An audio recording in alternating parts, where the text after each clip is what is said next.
এতিয়া এখন থানাৰ ওচিয়ে কেছ এটা ৰেজিষ্টাৰ কৰিব নাই অসমৰ মুখ্যমন্ত্ৰীৰ পৰা সুধি ল'ব লাগে।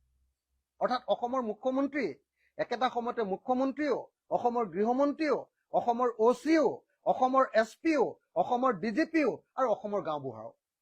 এতিয়া অসমৰ মুখ্যমন্ত্ৰীয়ে সদায় কয় যে অসম এটা মডেলত পৰিণত হৈছে। অসম এটা মডেলত পৰিণত হৈছে। কিহৰ মডেলত? বোলে অৰুণোদয় মডেলত। মডেলটো কি?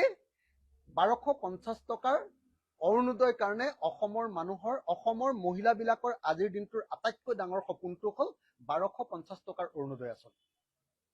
1250 টকা আমেৰিকাৰ ষ্টেণ্ডাৰ্ডত যদি চাওঁ, আমেৰিকাত 1250 টকাত 3 কেজি চাউল পায়। আমেৰিকাৰ ষ্টেণ্ডাৰ্ডত 3 কেজি চাউল পোৱাটোৱে হ'ল অসমৰ গাঁৱৰ মানুহৰ আজিৰ দিনটোৰ আটাইতকৈ ডাঙৰ সপোন।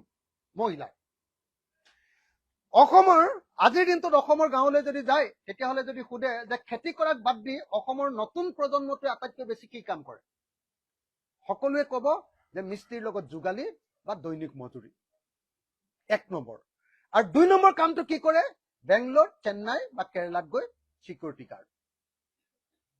এইটোৱে হ'ল অসমৰ আজিৰ দিনটোৰ বাস্তৱ অৰ্থনৈতিক চিত্ৰ। বাস্তৱ অৰ্থনৈতিক চিত্ৰ।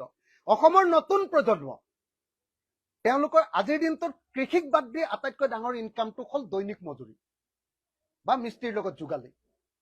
আৰু দ্বিতীয় যিটো ইনকাম সেইটো হ'ল বেংগলোৰ, চেন্নাই আৰু কেৰেলাত গৈ চিকিউৰিটি গাৰ্ড। যদি চিকিউৰিটি গাৰ্ড কৰাটোৱে নতুন প্ৰজন্মৰ আটাইতকৈ উঠি অহা সবল ডেকা ল'ৰাবিলাকৰ আটাইতকৈ ডাঙৰ সপোন হয়, বা হাজিৰা কৰাটোৱে আটাইতকৈ ডাঙৰ সপোন হয়, সেই জাতিৰ কিবা ভৱিষ্যত আছেনে? আজি অসমৰ মানুহে আজিৰ দিনটোত খেতি কৰিবৰ কাৰণে আজিৰ দিনটোতো বছৰকত এবাৰ খেতি কৰে, আৰু আজিৰ দিনটোতো অসমীয়া, আজিৰ দিনটোতো আমি সকলোৱে জানো যে ভেকুলী বিয়া পতা জাতি। অসমীয়া আজিৰ দিনটো ভেকুলী বিয়া পতাৰ জাতি। এতিয়াও আমি কঠীয়া পাৰিবৰ কাৰণে আকাশৰ পিনে চাই থাকো। কোনোফালে আমাৰ ডেভেলপমেণ্ট ক'তো নাই। 1% জলসিঞ্চনো চৰকাৰে যোগান ধৰিব পৰা নাই।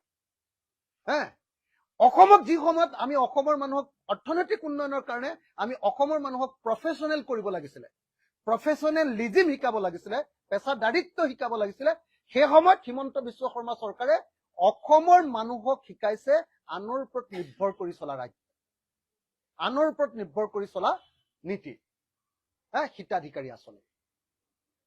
আকৌ ক'লো দে, এইটো অত্যন্ত আটাইতকৈ গুৰুত্বপূৰ্ণ বাক্য বুলি মই ভাবো যে যি সময়ত অসমৰ মানুহৰ কাৰণে আটাইতকৈ গুৰুত্বপূৰ্ণ নীতিটো হ'ব লাগিছিলে পেছাদাৰিত্ব, অসমৰ মানুহক পেছাদাৰিত্ব আমি শিকাব লাগিছিলে, পেছাদাৰী অসমীয়া জাতি আমি গঢ়িব লাগিছিলে, সেই সময়ত হিমন্ত বিশ্ব শৰ্মাই আমাক শিকাইছে হিতাধিকাৰী আঁচনিৰ জৰিয়তে অসমৰ মানুহ চৰকাৰী টকাৰ ওপৰত নিৰ্ভৰশীল হোৱাটোকে শিকাইছে।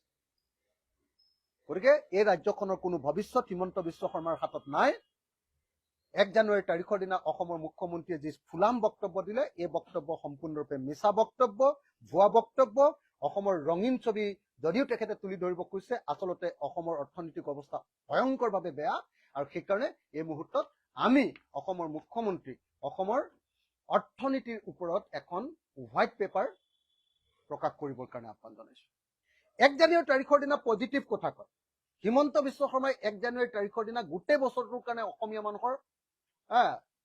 মানুহৰ মানে কি কৰিলে, গোটেই অসমীয়া মানুহৰ মানে সম্পৰ্কে আটাইতকৈ বেয়া কথাটো কৈ দিলে যে এই বছৰ আমি ধাৰ লৈ উন্নতি কৰিম। গোটেই মানে বছৰটোৰ কাৰণে বেয়া কৰি পেলালে। 1 জানুৱাৰী তাৰিখৰ দিনাই মুখ্যমন্ত্ৰীজনে মিছা কথা কৈ অৰ্থনীতিৰ এখন ফুলাম ছবি দাঙি ধৰি আৰু অৰ্থনীতিৰ কেইবাটাও মিছা কথা কৈ ধাৰৰ পৰিমাণটো কমাই আৰু তৰুণ গগৈ চৰকাৰৰ দিনৰ ধাৰবিলাক সকলো মাৰিলো বুলি মিছা কথা কৈ সম্পূৰ্ণৰূপে অসমৰ মানুহক আভুৱা ভৰা আমি দেখিবলৈ পালো। গতিকে আজিৰ দিনটোত ইয়াৰ পৰা নিশ্চয় আপোনালোকে অনুমান কৰিব পাৰিলে, মই অসমৰ মুখ্যমন্ত্ৰীক চেলেঞ্জ কৰিছো, প্ৰত্যাহ্বান জনাইছো। সেইটো হ'ল সদায় মুখ্যমন্ত্ৰীয়ে কয় যে পাঞ্জাৱত সমান আমাৰ জিডিপি হ'ব, জিএছডিপি বুলি কয় দেই, ষ্টেটৰ হ'লে জিএছডিপি বুলি কয়, তেখেতে জিডিপি বুলিয়ে কয়। পাঞ্জাৱৰ সমান আমাৰ তেখেতে কৈছে যে কি কয় মুঠ ঘৰুৱা উৎপাদন হ'ব, জিডিপি হ'ব। আৰে পাঞ্জাৱৰ সমান এইকাৰণে কৈছে যে পাঞ্জাৱৰ অৰ্থনীতি ক্ৰমাগতভাৱে গ্ৰীণ ৰিভলিউচনৰ পাছত একদম দিতৰিয়ে থৈ পাঞ্জাৱৰ GDP সদায় কমি আহি আজিৰ দিনটোত অসমতকৈ অলপহে বেছিকৈ ওপৰত আছে। তেখেতে কিন্তু পাঞ্জাৱৰ লগত থকা হাৰিয়ানাখনৰ কথা কোৱা নাই, তাতকেও সৰু ৰাজ্য দিল্লীখনৰ কথাও কোৱা নাই বা কেৰেলাৰ কথাও কোৱা নাই।